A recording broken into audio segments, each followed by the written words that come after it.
Remember when molasses water was childhood's rare sweetness? When dandelion greens simmered in grandma's pot? When parched corn filled pockets during long field days? These 25 foods shaped the soul food we cherish today, each carrying stories our grandparents knew by heart. 25. Molasses water. Molasses water lands at number 25. A spoonful of thick, dark molasses stirred into a tin cup of water. Plantation owners controlled sugar like gold, but every so often, enslaved families received a ration of molasses. The simplest way to make it last was diluting it into a drink. For children, this was a rare sweetness in a life dominated by bitterness. For adults working dawn to dusk, it delivered quick calories and a burst of energy when bodies were running on empty. Sometimes it doubled as medicine, mixed with herbs to soothe coughs or settle stomachs. The cultural significance runs deep because molasses represented one of the few tastes of sweetness accessible to enslaved people, a byproduct of the very sugar industry built on their forced labor. On the positive side, it provided instant energy and lifted spirits in an otherwise brutal existence. The negative was its rarity and the bitter irony that enslaved people processed sugar but rarely tasted its sweetness. 24. Roasted green corn in husk. At 24, roasted green corn in the husk. When late summer arrived and corn was still tender on the stalk, enslaved families would slip into fields and pull a few ears. The preparation was beautifully simple. Toss the whole thing, husk and all, onto hot coals. After minutes, the husks blackened, the kernels steamed inside, and dinner was ready. This was survival food that felt like joy. Smoky, sweet, filling, needing no pot, no seasoning, no scraps of meat, just fire and patience. The cultural context here connects to both African traditions of roasting maize over open flames and Native American corn roasting techniques, a merging of survival knowledge. Children especially loved it, gnawing down to the cob, savoring every bite while adults grabbed quick fuel after grueling days. The positive was its immediacy and the rare moment of pleasure it provided, one of the few times food felt like a gift instead of a ration. 23. Scrap bone broth. Coming in at 23 is scrap bone broth. After meat was gone, after fat and scraps were picked clean, bones remained. Plantation kitchens discarded them, but enslaved families gathered. Those thrown-away bones, dropped them in pots and simmered them for hours. The result was thin, oily broth rich with whatever nutrients marrow could release. This wasn't hearty stew. Most times no meat remained on the bones, but slow boiling extracted flavor, strength, and just enough fat to stretch plain corn mush or greens. The cultural practice of bone cooking connected directly to West African soup traditions and Native American broth making. For children and the sick, this broth could mean the difference between weakness and surviving another day. The positive was maximum extraction of nutrition from what others considered waste, demonstrating incredible resourcefulness. The negative was the grimness of subsisting on bones stripped so bare they'd been rejected by everyone else. Bone broth today sells as a health trend in expensive bottles, branded as wellness food. 22. Chicory coffee. Chicory coffee ranks 22. Real coffee was a luxury reserved for the big house, so enslaved families created their own substitute. They dug chicory plant roots from the earth, roasted them dark, and ground them into coarse powder. Brewed with hot water, it produced a bitter, smoky drink that looked and felt like coffee even if it wasn't. The cultural importance extended beyond taste to ritual and dignity. Having something warm to sip at dawn before fields or late at night when bodies ached provided comfort and a small piece of humanity. This practice merged African traditions of roasted grain drinks with French Acadian influences in Louisiana. The positive was creating morning ritual and psychological comfort through ingenuity, fooling the mind into normalcy. The downside was the bitterness and the constant reminder of what they couldn't have. Chicory brew represented resilience in a cup, taking what the land offered and transforming it into daily ceremony. This survival substitute became a New Orleans tradition, where famous cafes still blend chicory with coffee today, serving drinks that trace directly back to enslaved ingenuity. 21. Green tomato chow chow. At 21, green tomato chow chow relish.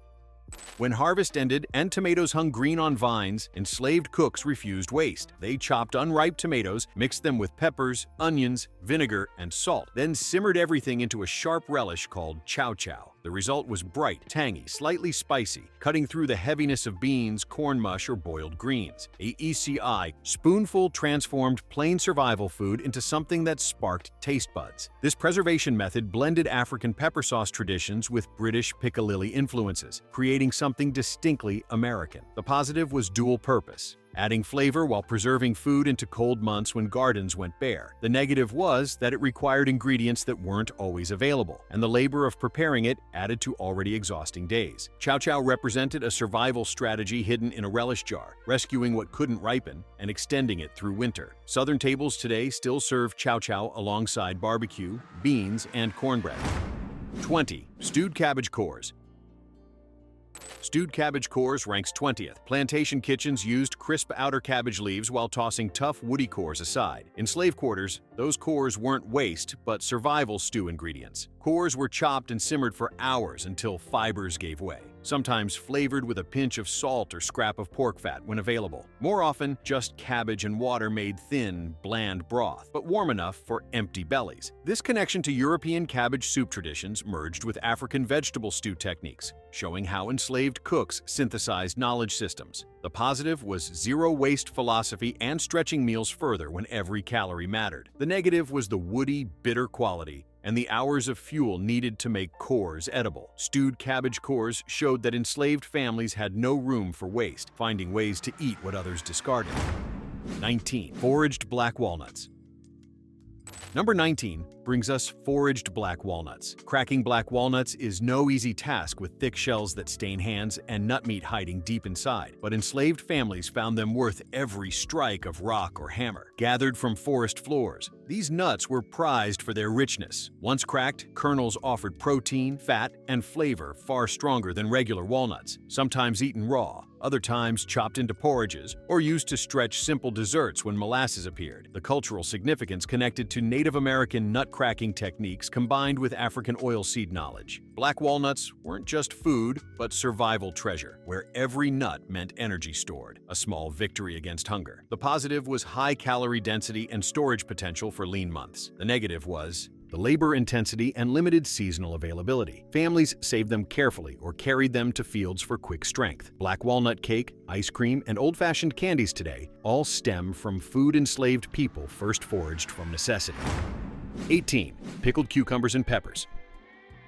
Pickled cucumbers and peppers sit at 18. Fresh food never lasted long, so preserving became a survival strategy. With just salt, water, and time, enslaved cooks transformed cucumbers and peppers into sharp, tangy pickles lasting weeks. The process was straightforward: slicing vegetables, packing them into jars or crocks, pouring over brine. After days sitting, the crunch softened, but the flavor grew bold, sour, salty, and sometimes spicy. For families eating plain corn mush or bitter greens, a pickle on the side burst with flavor, making survival meals bearable. This practice merged African fermentation knowledge with European pickling traditions. Pickling wasn't just taste, but security, meaning when gardens stopped producing, preserved vegetable jars provided fallback. The positive was food security through preservation and flavor enhancement. The negative was requiring salt, a controlled commodity, and containers that weren't always accessible. A sour bite in dead winter could mean the difference between strength and hunger's edge. 17. Sassafras root tea. Sassafras root tea comes in at 17.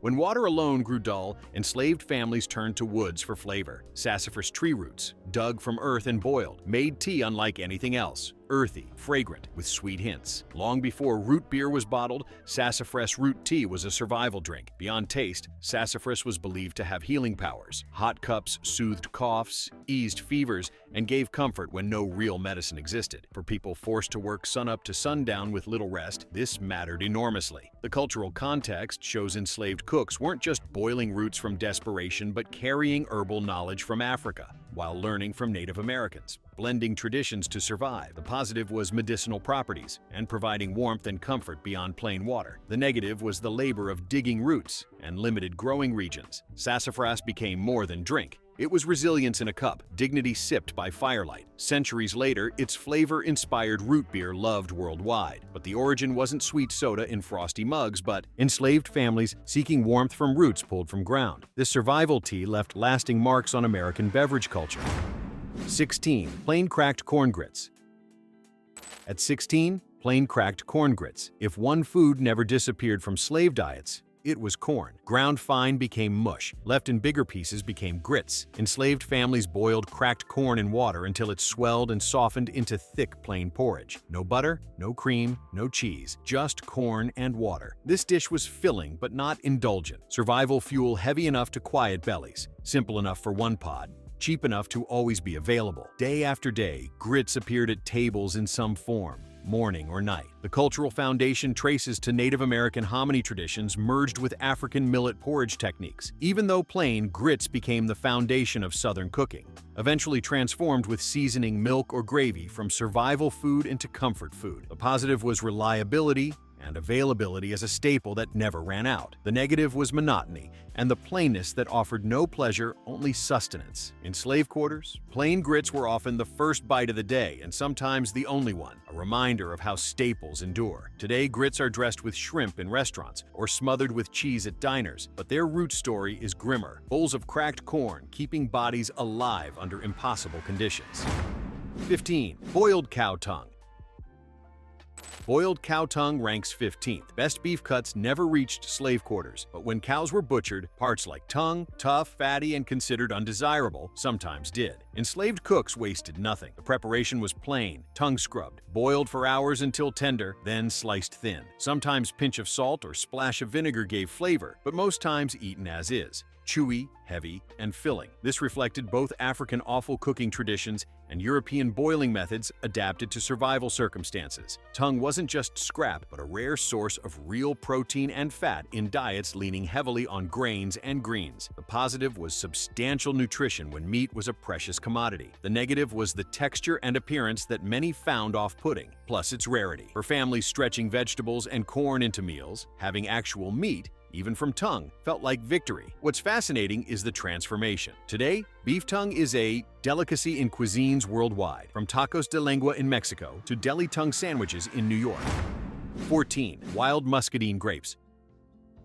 Wild muscadine grapes land at 14. Deep in southern woods, tangled vines offered secret gifts. Muscadine grapes, thick-skinned, bursting with juice. These wild grapes weren't neat, seedless varieties, but messy, tart, sometimes sweet enough to feel miraculous. For enslaved families, muscadines were a rare taste of abundance. Children foraged, staining hands and mouths purple, while adults mashed them into pulps or boiled them down for juice. If enough were gathered, fruit could be preserved into syrups, stretching sweetness into lean months. The cultural meaning went deeper than food. Muscadines represented freedom food growing outside plantation control in woods and thickets, ripe for taking if you knew where to look. The positive was natural sweetness and the independence of foraging beyond surveillance. The negative was seasonal limitation and competition from wildlife. Finding them was a small act of independence, a reminder that land still gave gifts, even in harshest times.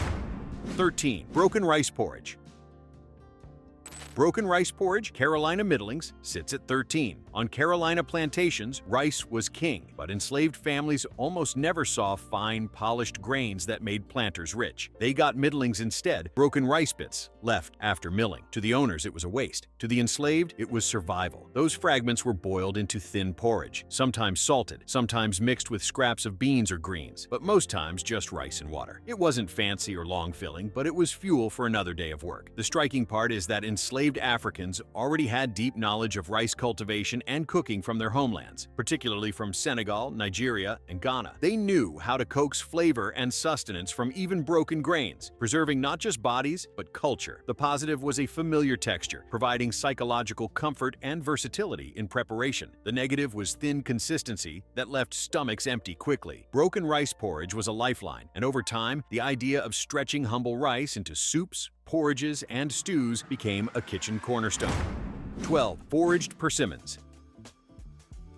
At 12, foraged persimmons. Sweetness was rare on plantation tables, making persimmons feel like treasure. Growing wild in southern woods and fields, these small, orange fruits looked harmless but bite into unripe ones, and mouths puckered from bitter astringency. Wait until frost hits, though, and that same fruit turns soft, sweet, and golden. Enslaved families knew the trick, foraging persimmons late in season, eating them raw, or or mashing them into pulp. Sometimes mash was dried into thin cakes, carried as pocket food for long field days. Other times stirred into water, making sweet drinks, nature's answer to molasses. The cultural knowledge came from Native American fruit leather techniques merged with African dried fruit paste traditions. Persimmons weren't just about flavor, but luck, timing, and land knowledge. The positive was natural sweetness and medicinal properties, including vitamin C. The negative was the timing requirement and the consequences of eating them unripe. Knowing when to pick, how to prepare, and how to stretch them made the difference between a bitter mistake and a rare moment of sweetness in a harsh life. 11. Okra and corn mash. Okra and corn mash ranks 11th. Okra wasn't native to America, arriving on slave ships, carried in memory and in seeds hidden in cloth. On plantations, it grew well in southern heat, and enslaved cooks mixed it with the one crop always available, corn. The result was a simple, filling dish tied directly to Africa. The mash was usually okra pods sliced thin, boiled down with ground corn or grits until thick, sticky stew formed. Sometimes slimy, sometimes gritty, but always enough to fill stomachs. When scraps of pork or onion were around, they'd get tossed in for flavor. But most nights, just the two staples sufficed. The deeper story is that every bite was survival, but also cultural memory. Okra stews and corn porridges were already part of African diets in regions like Senegal and Nigeria, long before slavery. The positive was cultural preservation through food and combining proteins from both ingredients. The negative was the texture many found unpleasant and the sometimes monotonous flavor. 10. Roasted turnip root. Roasted turnip root sits at number 10. When bread was luxury and meat was a dream, humble turnip root became the next best thing. Dug straight from dirt, scrubbed clean, and roasted in fire ashes, it transformed from hard and bitter into something soft, earthy, and faintly sweet. Enslaved families treated roasted turnips like filler food, quieting hunger when cornmeal was gone. Sometimes eaten plain, sometimes mashed, and sometimes sliced thin, and fried in pork fat, if scraps were available. A poor man's potato, a survival man's bread. The striking part is that roasting brought out richness that made it almost feel like a treat. The cultural practice merged European root roasting traditions with African yam parallels. The positive was versatility and the transformation fire provided, turning bitter roots into something almost palatable. The negative was the labor of digging and the inherent bitterness that never fully disappeared. Imagine the smell of smoky fire, root blackened outside, steaming inside. 9. Roasted pumpkin seeds.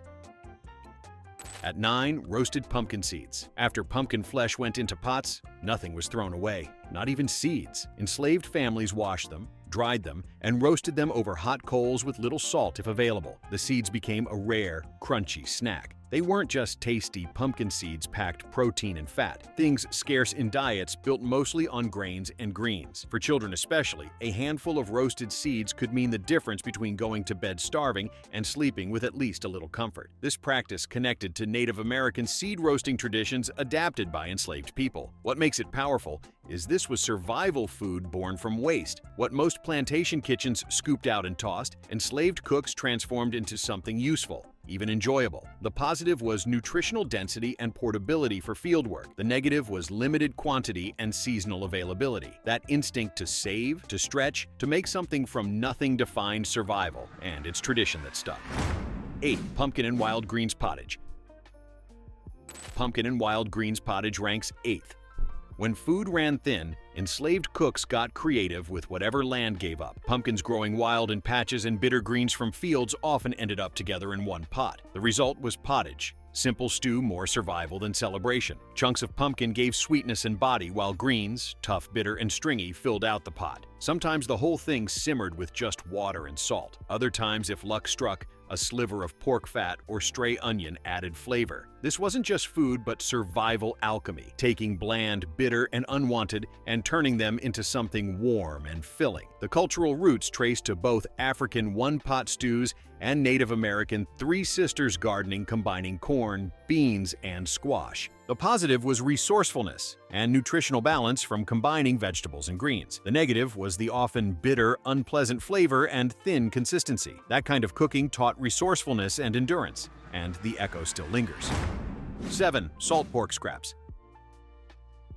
Salt pork scraps land at 7. Meat was luxury enslaved people almost never saw unless it was parts nobody else wanted. Plantation owners kept hams, chops, and roasts, while fat trimmings, rinds, and scraps went to slave quarters. Fried in pans, those scraps released grease that seasoned everything from beans to greens. Boiled, they became chewy bites in stew pots. When there wasn't even meat left, just fat, enslaved cooks saved every drop, stretching it to flavor cornmeal mush or bitter greens. The hard truth is, salt pork was never meant as a gift. It was cheap, preserved, and considered unfit for proper tables. The cultural adaptation merged West African use of palm oil for flavoring with Native American smoking techniques. The positive was the flavor transformation it provided, making scraps taste like feasts and delivering crucial calories through fat. The negative was the poor quality of meat and the health implications of preserved fatty scraps. In the hands of enslaved people, it became a cornerstone of survival cooking. That salty, smoky flavor carried through entire meals,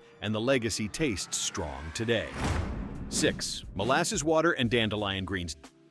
Dandelion greens boiled soft ranks. 6th, when you think of dandelions today, you picture weeds in yards, something to spray or pull out. But for enslaved families, those so-called weeds were gifts from Earth. Dandelion greens grew wild, needed no planting, and filled pots when nothing else was left. Boiled soft greens lost some bitterness, though not all. Sometimes flavored with a splash of vinegar, maybe a sliver of fat, but most days just greens and water. A thin broth, chewy bite, and just enough to take the edge off hunger. The hidden beauty is dandelions carrying nutrients, iron, vitamins, and strength. The cultural knowledge merged European folk traditions with African herbalism. The positive was the accessibility, growing everywhere without cultivation, and the nutritional value, including anti-scurvy properties. The negative was the bitterness that never fully left, and the stigma of eating weeds. Even if plantation owners didn't know or care, enslaved cooks understood these weeds were more than filler. They were survival medicine. This survival food didn't fade away. Dandelion greens were eaten well into the 20th century in parts of the South. 5. Dandelion greens cowpea stew. Cowpea stew, black-eyed pea stew lands at 5th. Long before black-eyed peas were a New Year's tradition, they were survival food on plantations. Enslaved Africans carried knowledge of cowpeas with them across the ocean, hardy beans that grew well in southern heat and poor soil. Cheap, filling, and packed with protein, they were a lifeline when meat was just a memory. Cowpea stew was simple. Boil beans soft, add little salt, maybe toss in a scrap of pork rind if you had it. Sometimes simmered with wild herbs or onions from fields, but more often just beans and water. Plain, heavy, and sustaining. The powerful twist is cowpeas weren't just survival food, they were the taste of home. The direct connection to West African dishes like niébé and akara meant this was one of few foods tying enslaved people back to Africa, where cowpeas had been cooked for generations. The positive was high protein content, successful cultivation in poor soil, and deep cultural resonance. 4. Turnip green stew. Turnip green stew ranks. 4th, when scraps of meat were scarce, and they almost always were, enslaved families turned to earth itself. Turnip greens, those bitter leaves most folks tossed aside, became the backbone of survival stews. Boiled soft, seasoned with nothing more than a pinch of salt or maybe a scrap of pork fat if lucky. This wasn't comfort food, but endurance food. Greens carried more than just calories. They gave strength, filled bellies with warmth when winter winds cut through thin clothes and bare cabins. The cultural connection traced directly to African leafy green stews like egusi and kantameyer, showing how preparation techniques survived the Middle Passage. A pot of turnip greens simmering on fire wasn't just food, but hope stretched into a meal. The positive was nutritional density, particularly vitamins that prevented deficiency diseases, and the ability to stretch tiny bits of fat into full meals. The negative was the bitterness, tough texture, and the reminder of poverty with every bite. Over time, that bitter, earthy flavor became familiar, even cherished. Families passed down ways to soften bite through slow cooking, mixing in roots, adding whatever scraps they could. 3. Cornmeal mush. Cornmeal mush, ash cake, hoe cake, that sits at 3rd. If parched corn was pocket survival, then cornmeal mush was a hot meal that kept folks going at night. Just cornmeal, water, and salt boiled until it thickened into heavy porridge. No milk, no butter, none of the extras we throw in today. Just enough to quiet empty stomachs. This dish was so common it appeared in slave narratives again and again, sometimes ladled into wooden troughs where children gathered around with spoons, eating side by side like piglets at pens. Brutal, humbling, but It kept them alive. The cultural fusion merged West African fufu traditions with Native American cornbread, creating something distinctly American. The part that sticks is mush wasn't just dinner. Cold leftovers were sliced and fried next day, turning into something closer to polenta cakes. The positive was versatility and the ability to double food supply by frying leftovers, plus thick consistency that filled stomachs effectively. The negative was monotony, the bland taste, and the dehumanizing way it was often served communally from troughs. That simple stretch, boiling once, frying twice, doubled food supply and saved scraps that might have gone to waste. 2. Wild onion and garlic soup. Wild onion and garlic soup ranks second. Out in fields and woods, enslaved families foraged not just for greens and fruit, but for sharp bites of wild onions and garlic. These hardy plants grew along ditches and forest edges, and when boiled into water, they made thin, pungent soup. It wasn't hearty, most times just broth, clear, light, and flavored only by those wild bulbs. But in a life of constant hunger, even that thin soup carried power. The sulfur-rich plants helped fight off sickness, cleared chests, and gave a sense of warmth when bellies were otherwise empty. The cultural blending drew from African pepper soup traditions and Native American wild allium use. Children might sip it like medicine while adults drink it to stretch through long nights. The positive was medicinal properties, immune system support, and the accessibility of ingredients growing wild beyond plantation control. The negative was the thin consistency that provided little caloric value and the harsh, burning flavor without other ingredients. When scraps of salt pork or fat were added, if any could be spared, soup turned into something closer to a real meal. 1. Parched corn. Parched corn takes the #1 spot. When hunger hit hard in fields, there wasn't always pot or fire to cook meals. That's where parched corn came in. Enslaved people would toast dried kernels until they browned and popped with flavor. It was portable. It was filling, and it could last for weeks without spoiling. Think of it as an original trail mix, except it wasn't for hiking trips, it was for survival. Parched corn gave enough energy to push through back-breaking work, and sometimes it was all a person had to eat for the entire day. The cultural technique came directly from Native American practices, adopted across tribes, showing knowledge exchange between enslaved Africans and indigenous peoples. The positive was ultimate portability, long shelf life, caloric density, and the ability to eat it anywhere without preparation or detection. The negative was the hardness that could hurt teeth and the dry texture that was difficult to swallow without water. This ranks first because it embodied survival in its purest form. A handful of toasted corn carried in pockets, eaten walking between cotton rows, requiring nothing but heat and time. It was life or death in a handful. Fast forward to today, and you'll see echoes in kettle corn at fairs or roasted corn nuts sold in gas stations. But for those living on plantations, this wasn't a snack, but a lifeline. The simple survival food didn't just keep people alive, it became the seed of Southern food traditions we still taste today, proving that from the simplest acts of survival came the foundations of an entire cuisine. Thanks for watching. Check out other cards on the screen.